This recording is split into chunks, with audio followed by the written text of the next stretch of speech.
السلام عليكم ورحمة الله تعالى وبركاته. مبروك لجماهير الهلال الأزرق.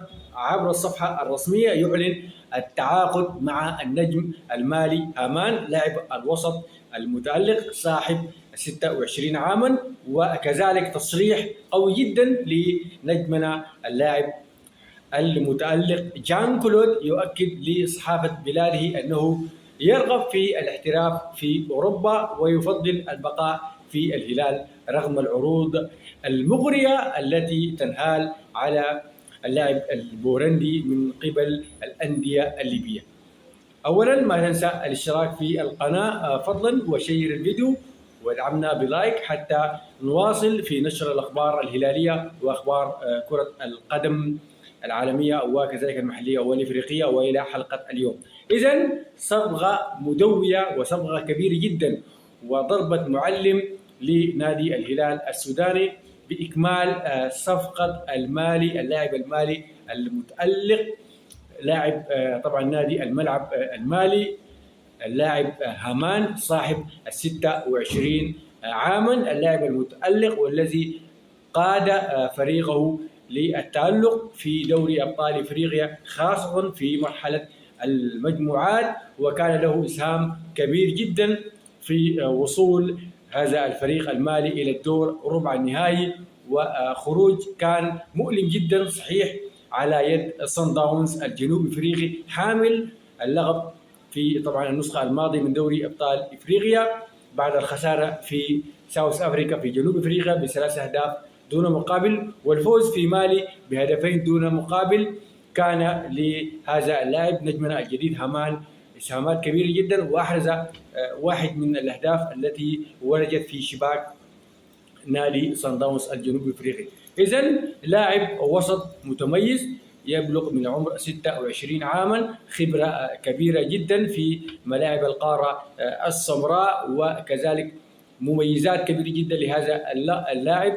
يجيد طبعا اللعب بكلتا قدميه، يجيد التمرير، يجيد تسجيل الاهداف، وكذلك يعني اللعب في طبعا في وسط الملعب، وبالتالي صبغه كبيره جدا وسوف تكون لها طبعا اسهامات كبيره جدا. هذا اللاعب سوف يشكل اضافه حقيقيه لوسط الملعب في نادي الهلال. طبعا الموسم الماضي الازرق عانى كثيرا بسبب الاصابات وطبعا حالات الطرد والغيابات في منافسه دوري ابطال افريقيا. هذا اللاعب سوف يكون او سوف يمثل اضافه كبيره للهلال هامان صاحب 26 عاما.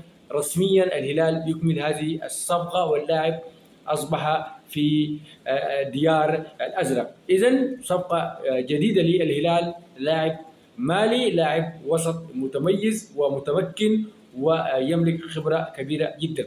في المقابل طبعا لا حديث للصفحات الهلاليه وكذلك في ليبيا وفي مصر وعدد من الدول سواء عن اللاعب البورندي اللاعب المتألق جان كلود صاحب المهارات الكبيرة جدا، والذي قال لإحدى القنوات البورندية أنه يرغب في طبعا الاحتراف في القارة الأوروبية، وأنه يفضل البقاء في نادي الهلال، وإن جاءه عرض مناسب في أوروبا سوف يذهب مباشرة. طبعا نعلم جيدا العروض التي يسيل لها اللعاب التي طبعا انهالت على اللاعب جان كلود من قبل عدد من الأندية في شمال افريقيا، خاصة الأندية الليبية، الاتحاد وكذلك السويحلي والأهلي. يعني هذه الأندية طبعا قدمت عروض كبيرة جدا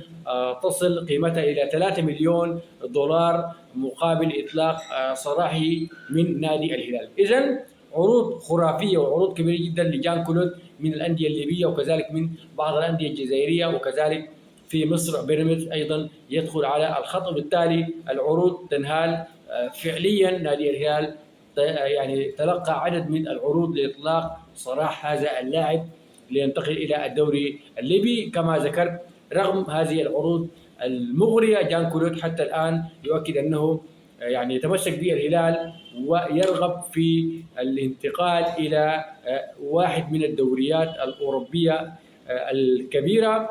ويعني حتى الآن طبعا لم يصدر أي يعني تصريح من إدارة نادي الهلال حول هذا الأمر. هل هي ما زالت متمسكة باللاعب أم أنها سوف تدرس العروض التي تلقاها جان كلود من عدد من الأندية الليبية؟ إذن حتى الآن جان كلود باقي في الهلال. كذلك كوليبالي في تصريح لإحدى الصحف أيضا أكد أنه باقي في الهلال، وبالتالي حتى الآن يعني ما يدور في الميديا من شائعات حول انتقال نجوم الهلال كوليبالي وجان كلود هو مجرد اجتهادات ومن أجل الشو الإعلامي. حتى الآن الهلال متمسك بهذين النجمين ما لم يحدث جديد، يعني يستطيع طبعا الأمر متعلق بوكيل اللاعب. وكيل اللاعب يعني يضغط على اللاعب من أجل القبول بالعروض، طبعا سوف ينال نصيبه من هذه الصفقة إن اكتملت. كانت هذه هي أخبار سريعة جدا نقلناها لكم حتى يعني نحاول أن نعطيكم الأخبار الهلالية أول بأول. ما تنسوا الاشتراك في القناة ودعم الفيديو بلايك ودمتم في أمان الله. السلام عليكم ورحمة الله.